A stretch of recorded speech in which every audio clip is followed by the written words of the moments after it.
माझ्या आईवर खोटे आरोप कराल तर गप्प बसणार नाही असा इशारा धनंजय मुंडेंनी सुरेश धसांना दिलाय।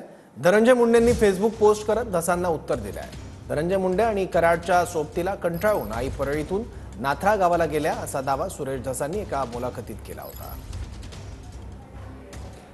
धनंजय मुंडे वाल्मिक कराडच्या आहारी गेले होते। धनंजय मुंडेंसाठी वाल्मिक कराड सर्व इव्हेंट मॅनेजमेंट करायचा।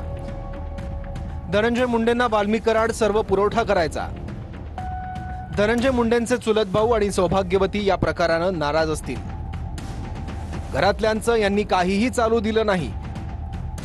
धनंजय मुंडेंची आई 1.5 वर्षांपासून नाथराला राहायला गेल्यात। परळीच्या घराची अजून दुरुस्ती झाली नाही। कार्यकर्ता किंवा मित्र म्हणून एखाद्यावर किती जबाबदारी सोपवायची हे मुंडेंना कळालं नाही। धनंजय मुंडे तिकडे असताना वाल्मिक कराड इकडे काहीही करत बसायचा। परळीतील निवासस्थानाचं नूतनीकरणाचं काम सुरू असल्यानं आईसह नाथरा गावातील घरात आम्ही राहत आहोत। ज्यांनी आरोप केले त्यांनीच एका मुलाखतीत मी शेतातील घरात राहतो असं सांगितलं होतं। काल मात्र त्यांनी फक्त माझी तिथे आई राहते असं सांगितलं आणि खोटे नाटे आरोप केले।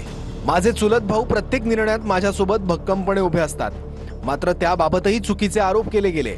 मागील काही महिन्यांपासून माझ्यावर सातत्याने आरोप केले जात आहेत।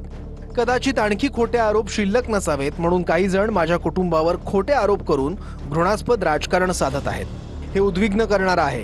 राजकीय आणि सामाजिक जीवनात अलीकडच्या काळात माझ्यावर या प्रकारचे खोटे आरोप आणि ड्रामा स्क्रिप्ट रचण्यात आल्या।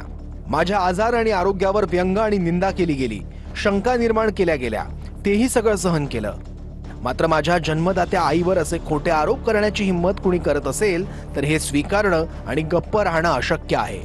राजकारण आता या स्तरावर गेलं याचं वाईट वाटतं।